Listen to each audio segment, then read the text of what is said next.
Olá, pessoal! Sejam bem-vindos ao canal da Igreja Presbiteriana da Coama. Esse é mais um estudo nosso, dominical. Hoje nós daremos continuidade à série de estudos que havíamos iniciado ali no nosso local de culto, A série de estudos na Confissão de Fé de Westminster. Hoje concluirei o segundo capítulo da Confissão de Fé de Westminster, tá bom? Então, hoje concluirei o segundo capítulo, o último parágrafo do capítulo 2 da Confissão de Fé. Vamos orar, queridos? Gracioso e bondoso Deus, obrigado, Pai, pelo teu amor, por tua bondade. Obrigado, porque tu tens sido tão maravilhoso conosco, Pai. Aplica a tua palavra ao nosso coração, é no nome de Cristo Jesus que nós oramos. Amém. Então, pessoal, hoje ficamos, como já falei, com o capítulo 2 da Confissão de Fé, vamos concluí-lo, não é verdade? O que é que diz a última parte, a última seção do capítulo 2? Diz assim: na unidade da divindade há três pessoas de uma mesma substância, poder e eternidade. Deus o Pai, Deus o Filho e Deus o Espírito Santo. O Pai não é de ninguém, não é nem gerado e nem procedente. O Filho é eternamente gerado do Pai, e o Espírito Santo é eternamente procedente do Pai e do Filho. Ok? Então, essa porção introduz nosso primeiro ponto do nosso estudo hoje, que é a triunidade de Deus. Então, mantendo aí tanto a unidade quanto a diversidade de Deus. E nesse primeiro tópico, que eu vou fazer apenas uma recapitulação do que nós já vimos de forma muito rápida, tá bom? Então, nós estudamos no estudo anterior acerca da unidade de Deus, há um só Deus vivo e verdadeiro. Vimos o que significa isso. Vimos que isso joga por terra todo tipo de idolatria, pois só há um Deus vivo. Deus não é uma força cega, não é uma lei cega, não é um ídolo morto, não é uma matéria inanimada, ele não é a natureza, ele é um Deus vivo. E vimos os textos bíblicos que pontuam isso. Deuteronômio 6,4, Isaías 45,18, 1 Coríntios 8,4, que nos mostra que não há nenhum outro Deus, exceto o Deus verdadeiro. E aí ele é chamado de Deus vivo e verdadeiro, lá em Jeremias 10,10, onde é dito que o Senhor é verdadeiramente Deus, ele é o Deus vivo e o Rei eterno. 1 Tessalonicenses 1,9 nos lembra que nós servimos ao Deus vivo e verdadeiro. Então já vimos isso naquela aula, e também o Catecismo Maior tem nos ensinado isso. O último vídeo do Catequizando, do nosso projeto Catequizando, eu abordo isso. Então, se você ainda não assistiu, assista o nosso vídeo Catequizando, tá bom? O nosso último episódio número 9. Tá bom, querido? Então, se deseja entender mais, eu creio que é um videozinho de 13 minutos que irá lhe ajudar muito, tá bom? Hoje nós iremos lançar o olhar sobre a doutrina da Trindade. Vemos que é um Deus uno, é bem verdade, um único Deus, mas que esse Deus ele é triuno, isto é, uma pluralidade em Deus. A Escritura ensina que há um só Deus, e disso nós estamos certos, mas ela afirma que o Filho é divino, ela afirma que o Espírito Santo é divino, e é isso que nós tentaremos entender à luz da Escritura, ok? Dito isso, então, vamos para o nosso segundo tópico, que é a história das heresias. Essa doutrina, a doutrina da Trindade, queridos, ela sofreu muitos ataques no decorrer da história, mas graças a Deus triunfou sobre todas elas. Por isso, sem dúvidas, a doutrina da Trindade é um artigo essencial da ortodoxia cristã. Mas eu vou aqui citar alguns exemplos de ataque que essa doutrina sofreu. Então, o primeiro ataque, grande ataque, nós vemos aí através da heresia do monarquianismo. O que significa? Monarquianismo vem de monarca. Você já está familiarizado com esse termo, que é governo de um só. Só que dentro da teologia, essa perspectiva, ela negava que houvesse mais de uma pessoa na divindade. Então ela defendia que só existe uma pessoa na divindade. Por isso, monarquia, governo de um só. E esse monarquianismo teve dois braços principais, o dinamismo e o modalismo. O que é isso? Né? Dinamismo vem de dinamis, poder. E era um pensamento que ensinava que Jesus Cristo era um mero homem que foi revestido de poder. E aí temos pelo menos duas posições dinamistas também, fazendo mais um braço aqui, que é a posição adocianista, né? Ou adocionista, tanto faz, que entendia que Cristo ele foi adotado por ocasião do seu batismo. Então há um herege aí chamado de Teódoto de Bizâncio que defendia isso. Jesus não era divino, era apenas um homem comum, mas que foi revestido de poder por ocasião do seu batismo e foi adotado. Então essa era uma perspectiva. Uma segunda perspectiva dinamista, que nega que Cristo é Deus, mas que era revestido de poder, é a de Paulo de Samosata, também lá pelo século III, que cria que Cristo era apenas um templo no qual o Logos divino, se lembra João 1 diz, no princípio era o verbo, o Logos, né? Ele estava com Deus e era Deus. Então Paulo de Samosata dizia que esse Logos, esse verbo, ele habitou em um templo chamado Jesus Cristo, como o Logos já havia feito isso também no Antigo Testamento, em algumas figuras, como por exemplo com Moisés, segundo ele. Então tem essas duas perspectivas, que nega que Jesus é Deus, que ele era um homem, mas que ele foi revestido de poder. Então há duas perspectivas dentro do dinamismo. Lembrando, dinamismo é um braço da perspectiva monarquianista. Qual é o outro braço dessa perspectiva do monarquianismo? É o modalismo. Modalismo vem de modos. É uma perspectiva que acredita que só existe uma pessoa na divindade, mas que essa pessoa da divindade se manifestou de modos distintos, diferentes. Ele uma hora era o Pai, outra hora era o Espírito Santo, outra hora era o Filho, mas eram as mesmas pessoas e não pessoas distintas. Ok? Então, uma perspectiva, uma consequência desse pensamento é o chamado patripacianista, ou patripacianismo, que é um pensamento, você não precisa se preocupar em decorar isso tudo, beleza? Estou dificultando muito, mas vamos lá. Então, você não precisa se preocupar em entender, decorar os termos. Mas esse patripacianismo vem duas palavras, pater e patos, que é de paixão, ok? E a ideia aqui é que o Pai que sofreu na cruz, pois uma vez que só existe uma pessoa na divindade, o Pai, o Filho e o Espírito Santo é a mesma pessoa.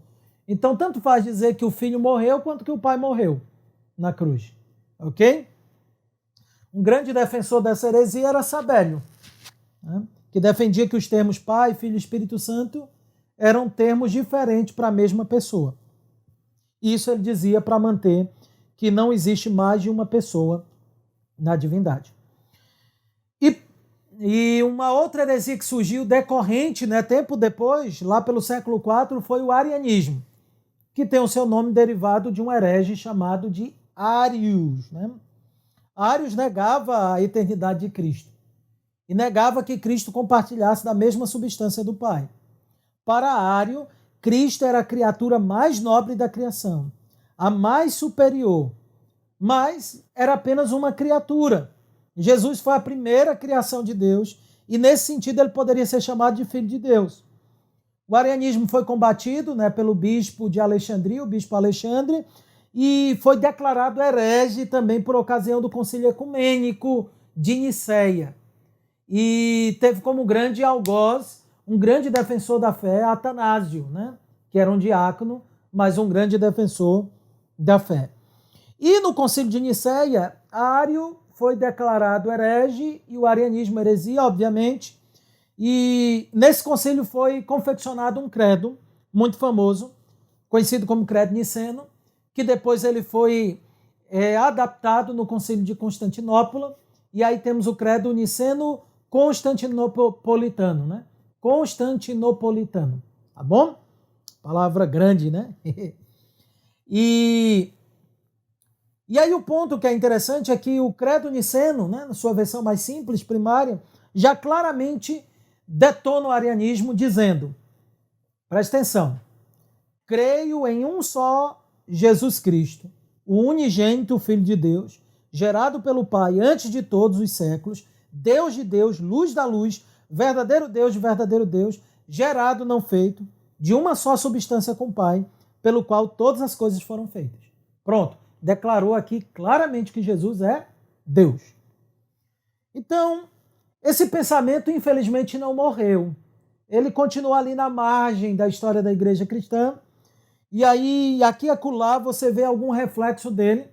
No período de Calvino, por exemplo, tinha Serveto, né?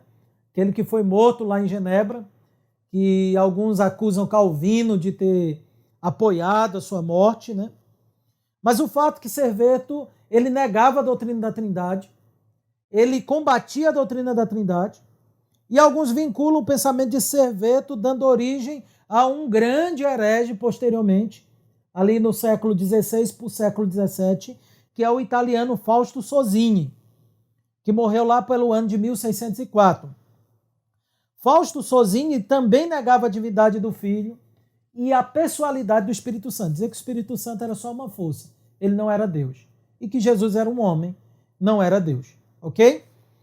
O fato é que essa heresia se mantém até pelos dias de hoje. Há algumas seitas dentro do cristianismo que negam a doutrina da Trindade. Há seitas modalistas, a semelhança do Voz da Verdade, por exemplo, que nega a doutrina da Trindade e diz que Pai, Filho e Espírito Santo são apenas modos diferentes da mesma pessoa da divindade se demonstrar. Há várias outras seitas pequenas que entendem assim também.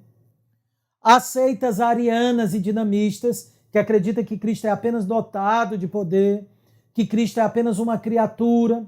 É o caso das Testemunhas de Jeová, por exemplo, acreditam assim, que o Espírito Santo é apenas uma força, um poder, uma energia, ele não é uma pessoa, então ele não é Deus, ele é uma força de Deus, um poder divino.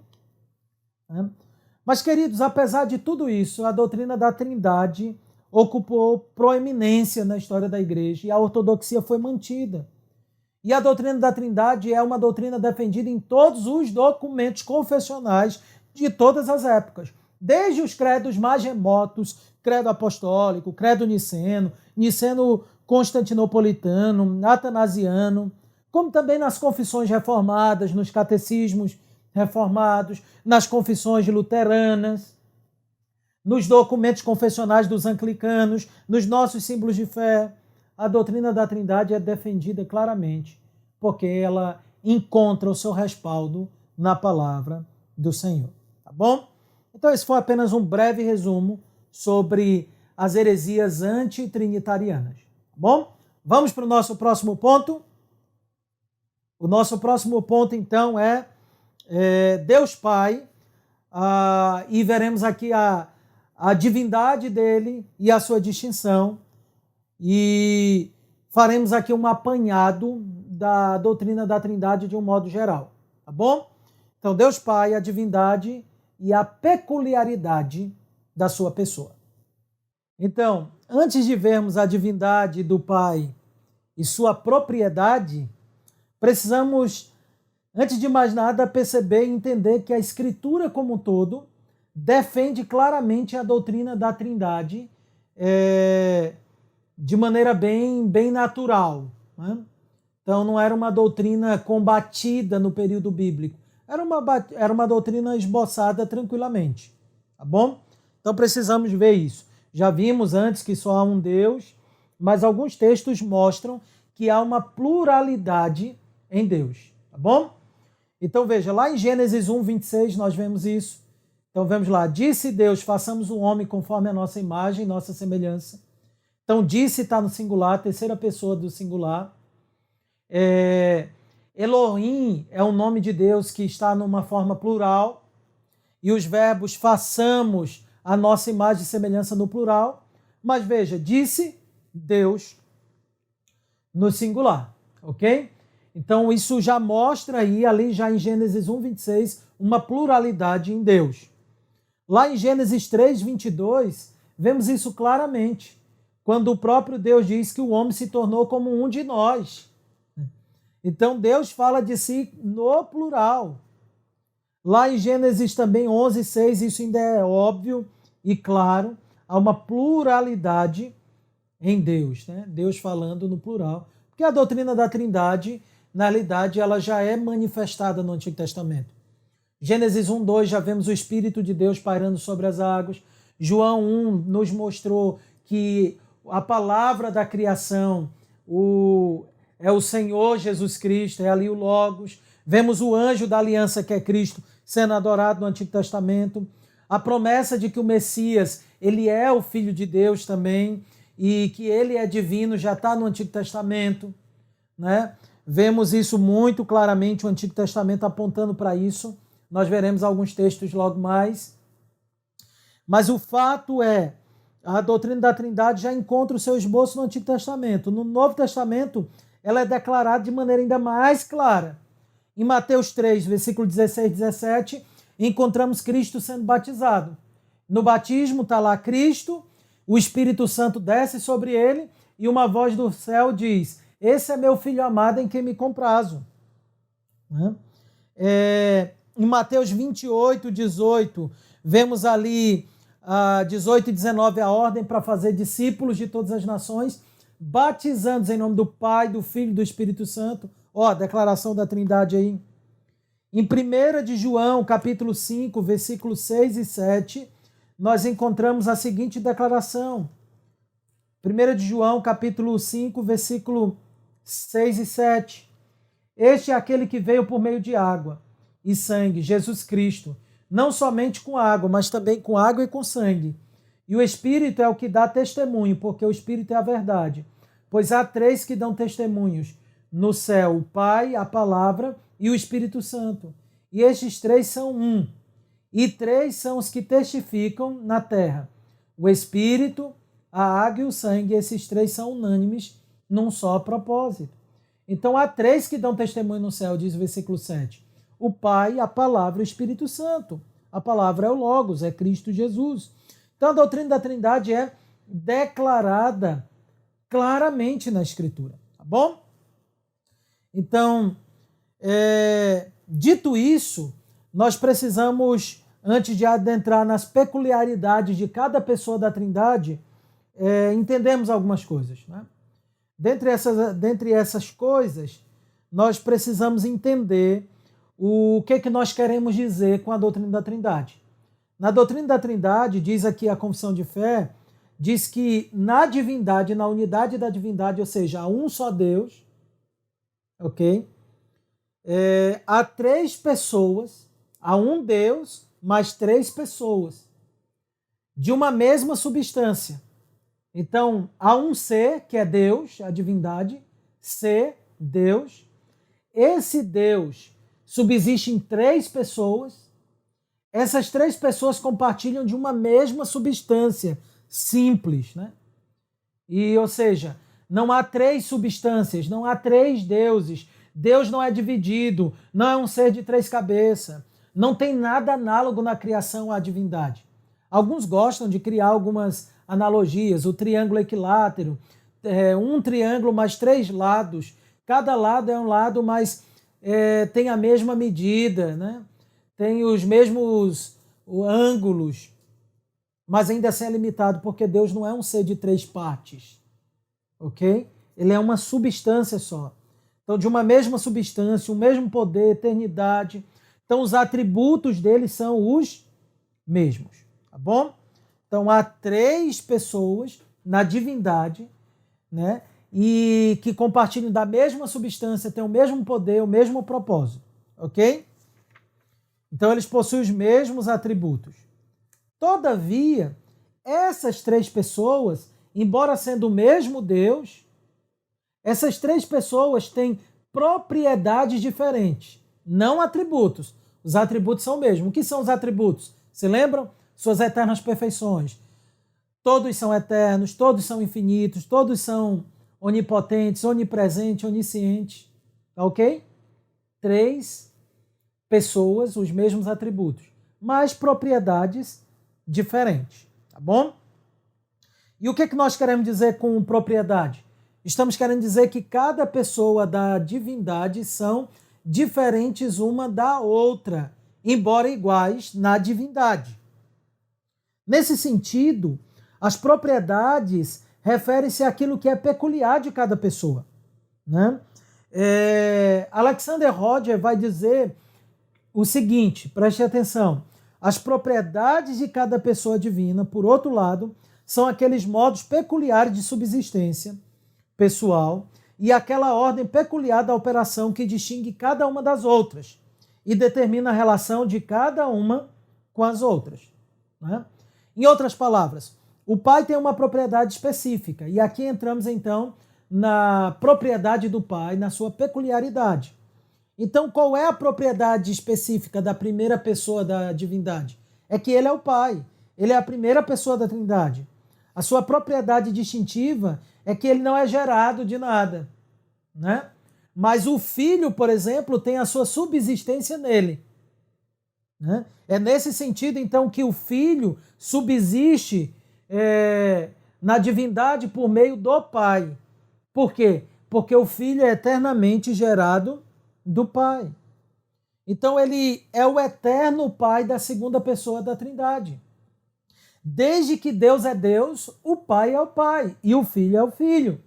Então o pai é uma propriedade específica da primeira pessoa. O filho não pode ser chamado de pai. O Espírito Santo não pode ser chamado de pai. Apenas a primeira pessoa pode. Tá bom? Charles Hodge, não Alexander Hodge agora, mas agora o Charles Hodge, grande teólogo de Princeton, ele vai dizer o seguinte: a primeira pessoa é chamada pai não por causa da relação com suas criaturas, mas por causa da relação com a segunda pessoa. A segunda pessoa é chamada filho não por causa de alguma relação assumida no tempo, mas por causa de sua eterna relação com a primeira pessoa. E a terceira pessoa é chamada espírito por causa de sua relação com a primeira e com a segunda pessoa. Então ele é o pai por causa de sua relação com o filho, com a segunda pessoa.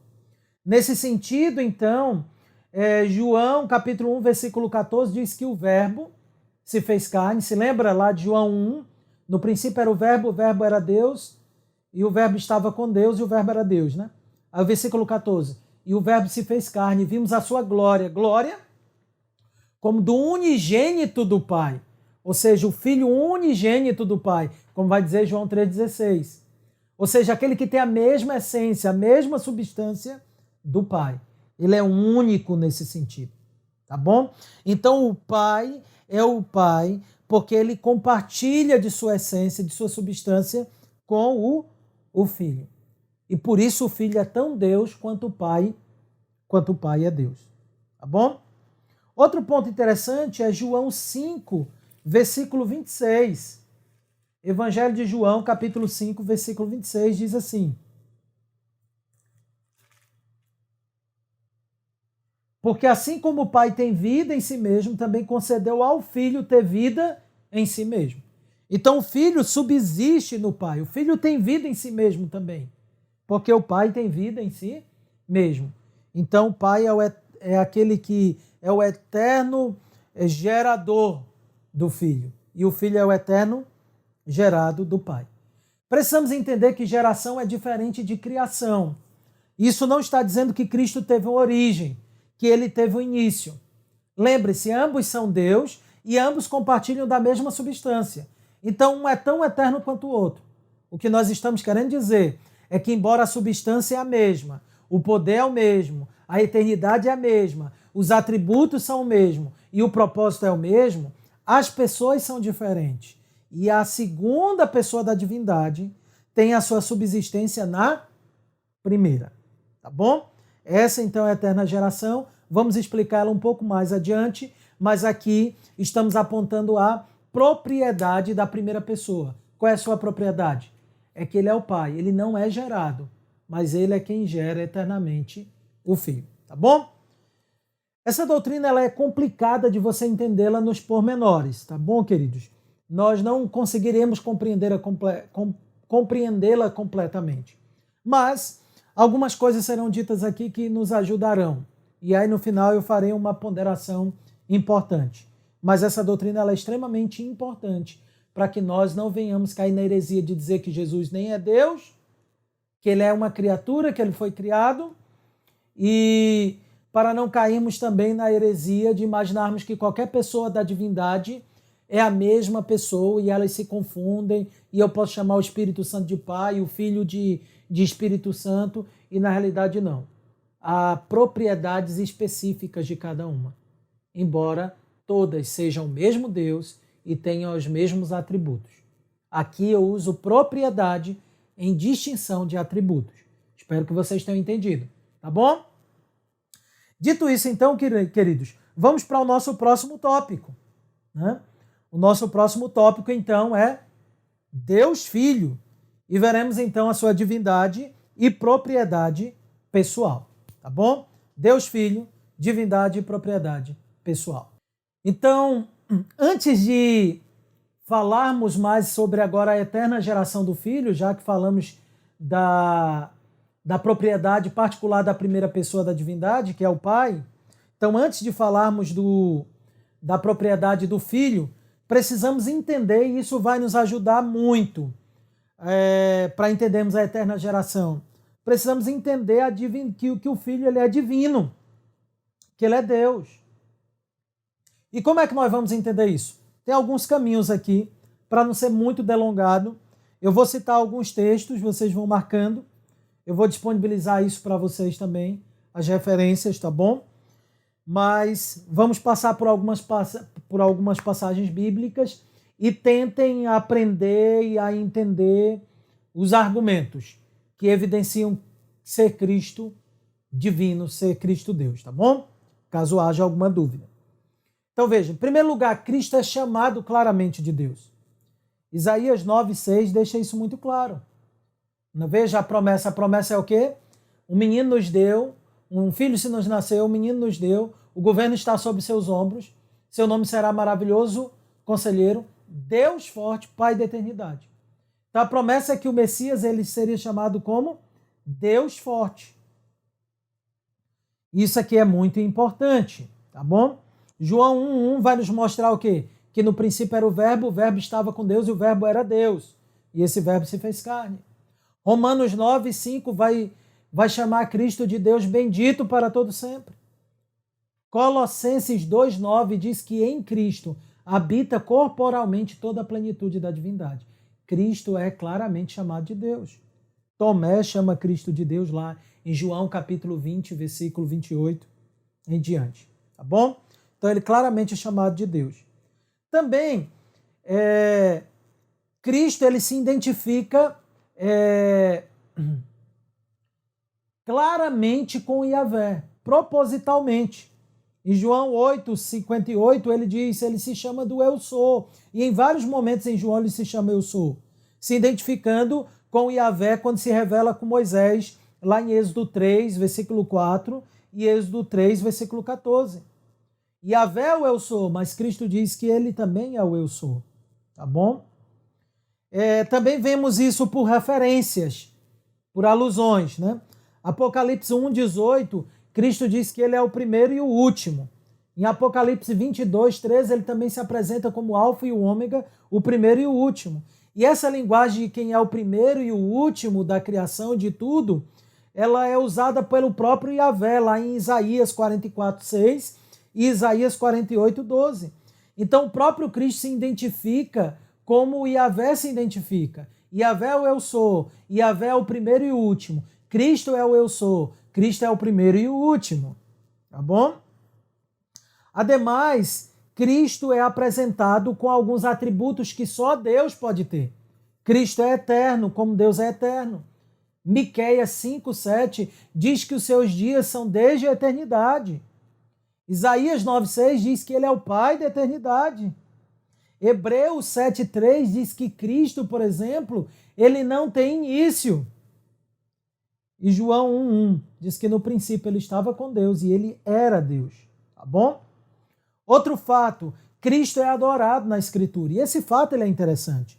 Se você se lembra lá do episódio do deserto, tá lembrado? Da tentação de Cristo no deserto?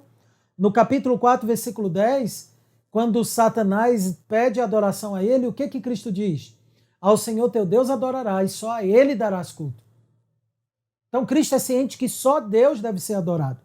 Tá bom?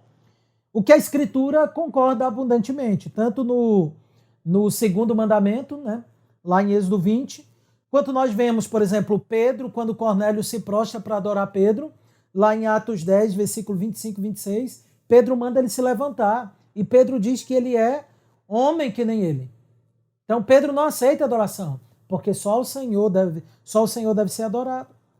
Também João, quando se prostra diante do anjo, lá em Apocalipse 19, 10, o anjo manda João se levantar, dizendo que é conservo dele. O anjo não aceita adoração, porque só Deus deve ser adorado. E só Satanás tenta usurpar isso.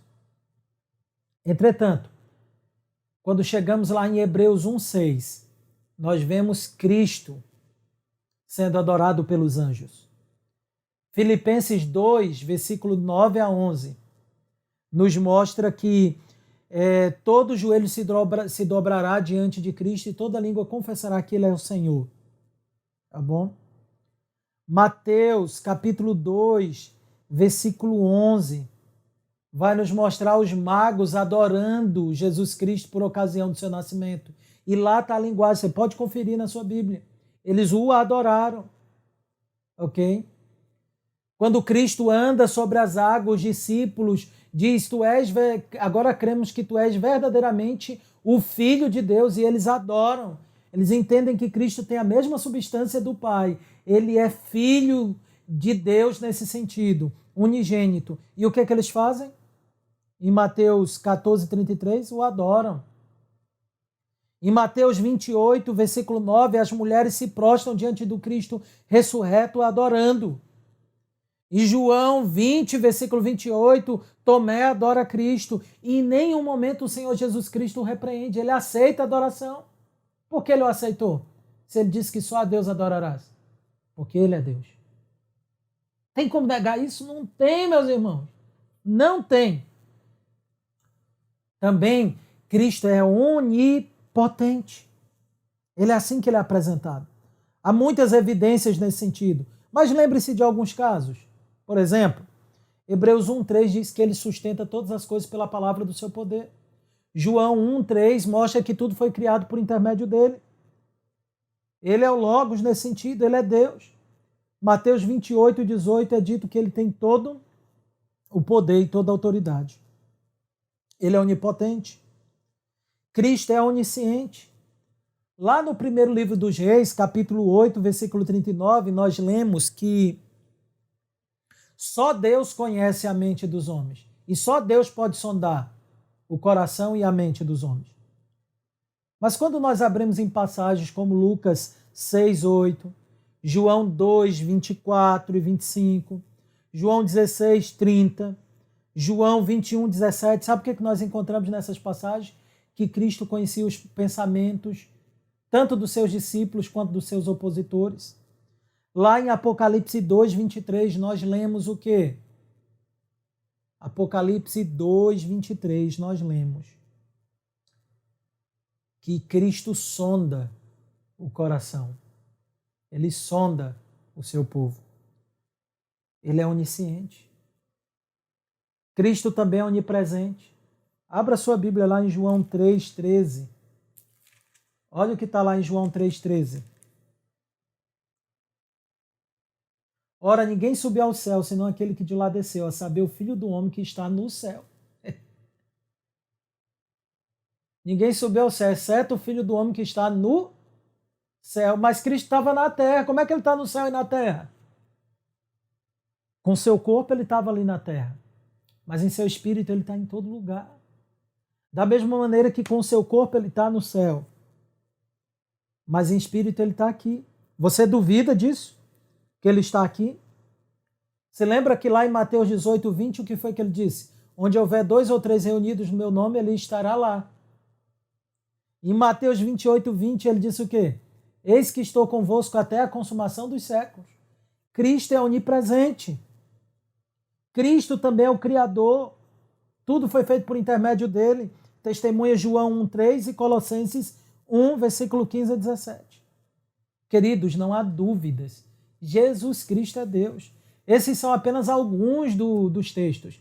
Nós poderíamos gastar um estudo só falando da divindade do Filho, mostrando os textos, abrindo juntos.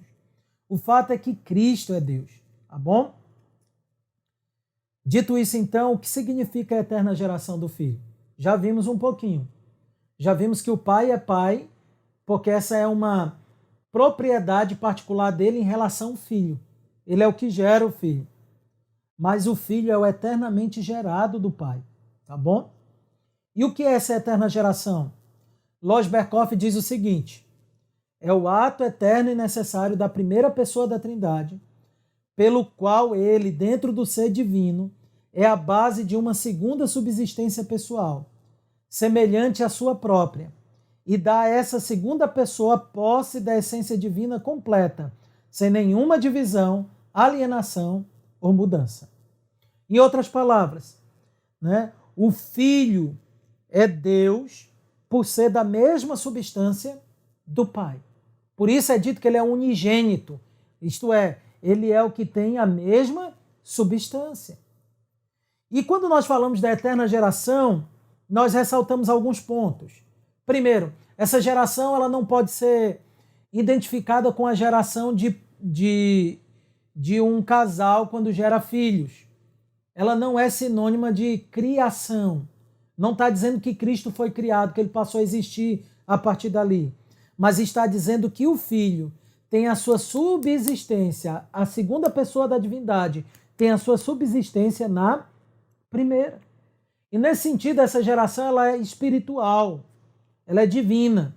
Ou seja, ela não tem divisão, ela é simples, ela não tem separação, ela ocorre sem fluxo ou divisão alguma. Então não é uma geração física. Cristo não é incompleto. Segundo, o Filho recebe a sua subsistência do Pai, João 5,26. O Pai tem vida em si mesmo e ele dá ao Filho ter vida em si mesmo. Nesse ponto, o teólogo Herman Bavinck vai dizer que a geração divina implica que o Pai gera o Filho do ser do Pai. Deus, nesse sentido, Cristo é Deus de Deus, luz de luz, verdadeiro Deus de verdadeiro Deus, gerado e não feito, consubstancial ao Pai, como diz o símbolo niceno, o credo de Niceia, né? E Turrentini vai dizer que assim o Filho gerado, ainda que distinto, não obstante, nunca é dividido dele. Não é de uma essência semelhante, mas da mesma essência. O fato do Filho ser gerado do Pai não significa que o Filho é diferente do Pai, mas perceba, vamos bater novamente nessa tecla. São o mesmo Deus, partilham da mesma substância, têm o mesmo poder, glória, eternidade e atributos, mas a propriedade do Filho é derivada da do Pai, tá bom? Então o Filho é o eternamente gerado do Pai. E aí significa o quê? Que esse ato é um ato necessário da vontade natural de Deus Pai, ou seja, Cristo não passou a existir a partir de um momento que o Pai decidiu. O Pai não decretou criar o Filho. Não foi um ato livre do Pai que a partir de um momento o Filho passou a existir, mas um ato necessário. Em outras palavras, claramente, desde que Deus é Deus, o Pai é Pai e o Filho é Filho. Entenderam? Desde que Deus é Deus, o Pai é Pai e o Filho é o Filho. Ele não é de uma essência semelhante, ele é da mesma essência. Também é necessário entender que eles são consubstanciais. E é necessário entender que essa geração é uma geração eterna. Isso é importante porque ela não teve início e ela não tem fim. Por isso é eterno. E já vimos que Cristo é eterno porque ele é Deus de Deus. Já provamos a sua divindade e eternidade. Ele é o Pai da eternidade. Ele é desde a origem, desde sempre. Tá bom? Então a gente só pode conceber a filiação eterna de Cristo em termos, a filiação de Cristo apenas em termos eternos. Ele é eternamente gerado do Pai. Assim, ele nunca teve origem, mas ele é sempre gerado. E é isso que Deus diz lá no Salmo 2,7. Tu és meu filho, eu hoje te gerei. O Pai fala isso na eternidade. A eternidade não tem passado e nem futuro. Então ele é o eterno gerado do Pai. Ao mesmo tempo que essa geração ela não tem fim, nós precisamos entender que ela não é incompleta. Ah, então ele nunca vai ser completa? Não. Ela é sempre completa, mesmo nunca tendo fim. Turrentini nos ajuda a entender isso quando diz: é, pois, possível dizer com propriedade que a geração é concluída por uma terminação de perfeição, não por uma terminação de duração, como os escolásticos expressam. Quando se diz que o Filho é perenemente gerado, não se nega a perfeição da terminação, mas apenas o fim da comunicação. Significa que o Pai continua a comunicar subsistência ao Filho, a divindade ao Filho. Mas também significa que o Filho é completamente Deus, mesmo sendo eternamente gerado do Pai. Tá bom? Dito isso, queridos, precisamos elucidar apenas um ponto aqui. O Filho não é inferior ao Pai. Não há uma hierarquia na divindade. Por que não? Porque é apenas uma substância e uma mesma divindade. O que são distintas são as pessoas, porque cada pessoa tem a sua propriedade. A propriedade da primeira é ser o Pai e da segunda é ser o Filho eternamente gerado do Pai. Tá bom? Vamos conseguir explicar todos os pormenores disso, como funciona? Não. É só isso que podemos dizer. Onde a Escritura fala, nós falamos. Onde a Escritura cala, nós calamos. Tá bom? Deuteronômio 29, 29. As coisas reveladas nos pertencem, as ocultas somente a Deus. Tá ok? Dito isso, então, vamos para o nosso próximo ponto, ok? Que é a Deus, o Espírito Santo, a divindade e a propriedade de sua pessoa, né? Da pessoa dele, do Espírito Santo. Então, esse é o nosso ponto. Agora vamos para a terceira pessoa da divindade, tá bom? Da Trindade. Vamos lá. Então, queridos, quando chegamos na Escritura, nós percebemos que o Espírito Santo ele é uma pessoa divina. E por que eu estou dizendo uma pessoa divina? Porque ele claramente é chamado de Deus. Você lembra lá Atos 5, versículo 3 e 4? Ananias e Safira tentam mentir para os apóstolos. No versículo 3 de Atos 5, se você abrir a sua Bíblia, veja o que Pedro vai dizer para Ananias.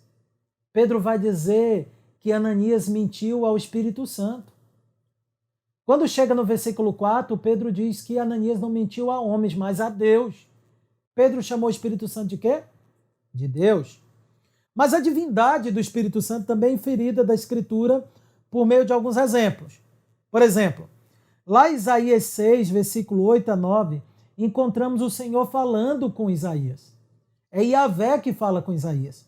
Mas quando esse texto é citado lá em Atos 28, no versículo 25 a 26, lá em Atos 28, versículo 25 a 26, é dito que foi o Espírito Santo que falou.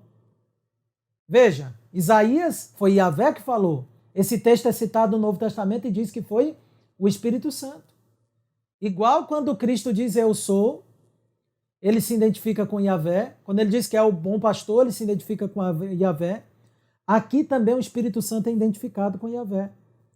O mesmo ocorre em Jeremias 31, 33, que é citado em Hebreus 10, versículo 15 e 16. E aí isso fica claro que Yahvé, que o Espírito Santo é Yahvé. Tá bom? Também nos é dito que o Espírito Santo é onisciente. Se você abrir lá em 1 Coríntios 2, versículo 10, o que nós encontraremos lá? Dito que ninguém conhece a mente do Senhor, mas o Espírito Santo sim, ele perscruta as profundezas de Deus. O Espírito Santo é onisciente. O Espírito Santo também é onipresente. No Salmo 139, versículo 7, você deve se lembrar do salmista dizendo: para onde me ausentarei do teu Santo Espírito? Se subo aos céus, lá estás. Se faço minha cama no mais profundo abismo, lá estás também. Ou seja, não importa por onde você vá, o Espírito Santo está lá. O Espírito Santo é onipresente. Ok?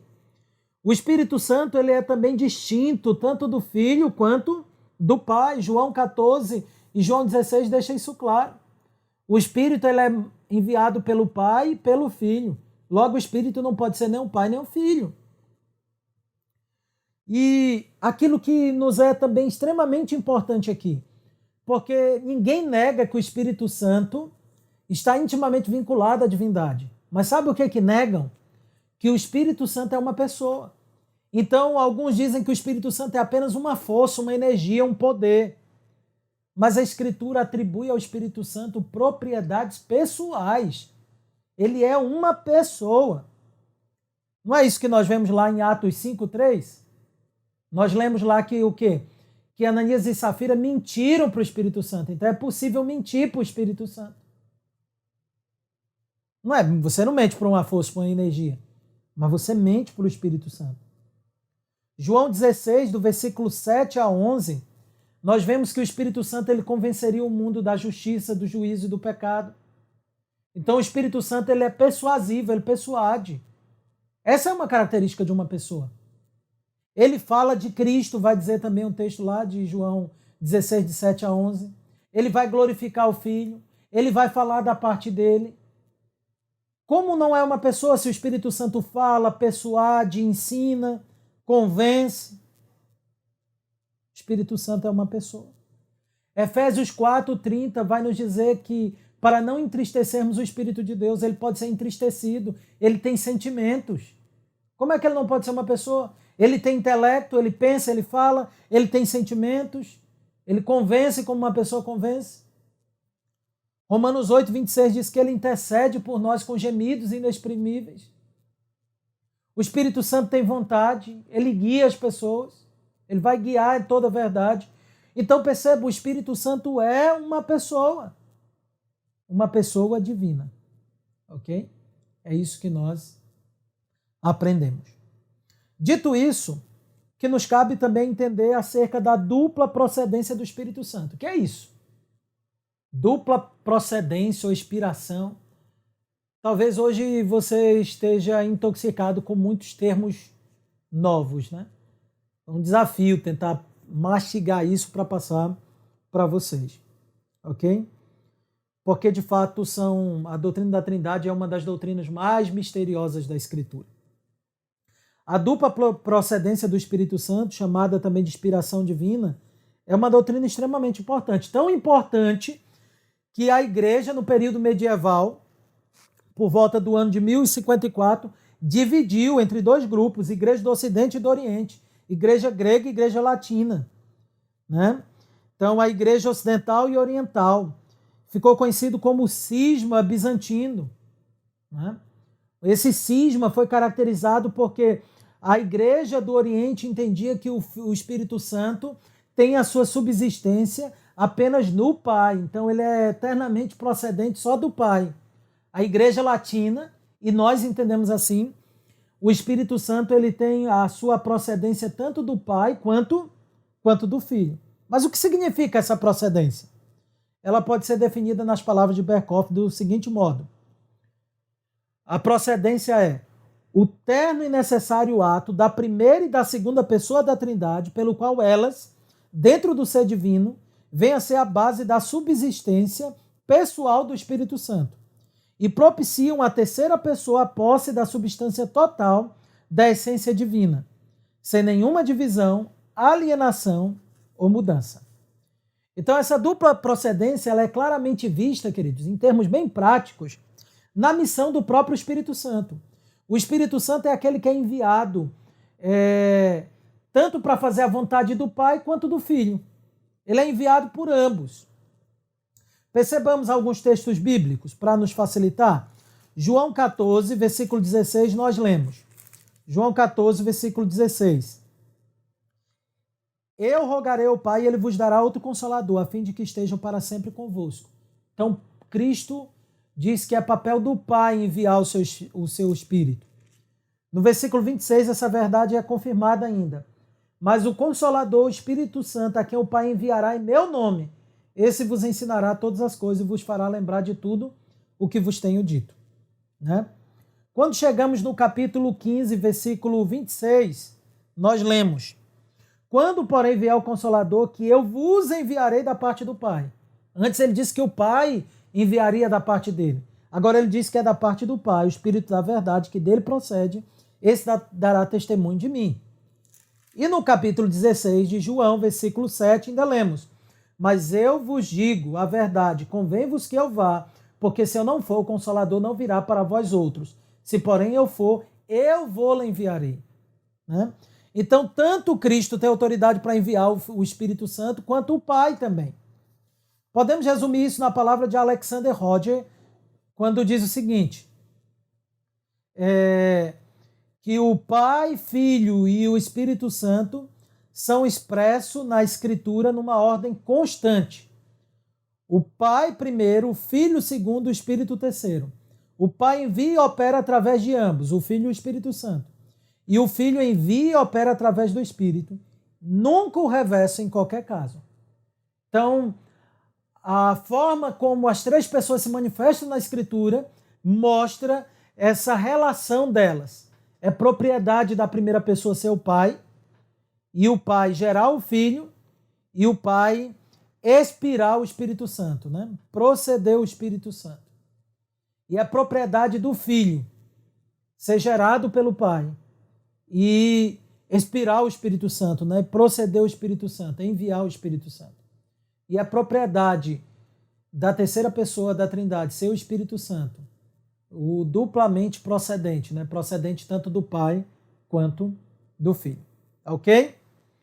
Queridos, essas doutrinas nos ensinam então que há uma relação muito harmoniosa entre as pessoas da divindade, da Trindade. Então há uma relação obedecendo cada uma de suas propriedades. Isso me leva então ao último ponto, a nossa conclusão do nosso estudo dessa manhã, né? Então vamos para a conclusão. Nessa conclusão vamos fazer algumas aplicações. A doutrina da Trindade, ela é misteriosa, por isso nós precisamos ter alguns cuidados. Primeiro, temos que ter um cuidado para não afirmar um triteísmo. Não existem três deuses, mas um só Deus que subsiste em três pessoas. Temos que ter cuidado para não negar a divindade do Pai e do Espírito Santo. O fato de não haver três deuses não implica que não haja três pessoas. Há um Deus, uma só divindade, uma só substância, mas há três pessoas. O Filho é Deus e o Espírito é Deus, e nós vimos isso hoje. Outra coisa, precisamos ter o cuidado para não cairmos em uma espécie de subordinacionismo e nem cairmos numa hierarquia na Trindade, né? Então o Pai não é superior ao Filho, o Filho não é superior ao Espírito Santo, o Espírito Santo não é inferior a todos e nem o Filho é inferior ao Pai. Ok? Por que não? Porque são o mesmo Deus, têm o mesmo poder, mesmos atributos e a mesma substância. O que há é uma, então, propriedades específicas das pessoas da divindade. O Pai é o que gera, o Filho é o eternamente gerado e o Espírito Santo é o eternamente procedente do Pai e do Filho. Tá bom? Precisamos também entender claramente que não podemos confundir as pessoas da divindade. Entender que cada uma tem a sua propriedade nos ensina que o Filho é o eterno Filho, que o Pai é o eterno Pai, que o Espírito Santo é a eterna pessoa da Trindade. Então eu não posso me dirigir ao Espírito Santo como se estivesse falando com Cristo e nem a uma das outras pessoas achando que posso fazer isso porque há uma identidade tão próxima que anule essas propriedades, e não há. Por isso precisamos aprender a orar, a nos dirigir a cada uma das pessoas da Trindade, né, respeitando as suas propriedades. Isso é, respeitando o que cada pessoa é. E por fim, queridos, essa doutrina não pode ser entendida completamente por nós. Graças a Deus por isso. Isso nos ensina o quê? Que nós somos limitados. Que o finito não pode caber o infinito. Que Deus está além da nossa capacidade de compreensão. Só podemos compreendê-lo na medida que ele se revela. E o que ele nos revelou nesse sentido é suficiente. Então, a primeira pessoa da Trindade sempre é o Pai, a segunda sempre é o Filho e a terceira sempre é o Espírito Santo. São iguais em poder, são iguais em eternidade, nos seus eternos atributos, mas têm a mesma substância, mas são pessoas distintas. Ou seja, cada pessoa tem a sua própria propriedade. Essa é a doutrina da Trindade. Ela é digna de toda adoração. E nós precisamos ser mais trinitarianos. Que Deus nos abençoe. Vamos orar? Gracioso e bondoso Deus, tenha misericórdia de nós, ó Pai, e aplique a Tua palavra ao nosso coração. É o que nós pedimos em nome de Cristo Jesus. Amém. Queridos, se há alguma dúvida, mandem lá no grupo para a gente tirar, tá bom? Então, vamos concluir o nosso estudo. Deus abençoe a todos. Aguardo se há alguma pergunta. E até às 5 horas, 17 horas, onde nós estaremos também aqui expondo, concluindo o livro de Abacuque, tá bom? Os versículos finais, versículo de 16 a 19. Deus abençoe a todos. Até mais, pessoal.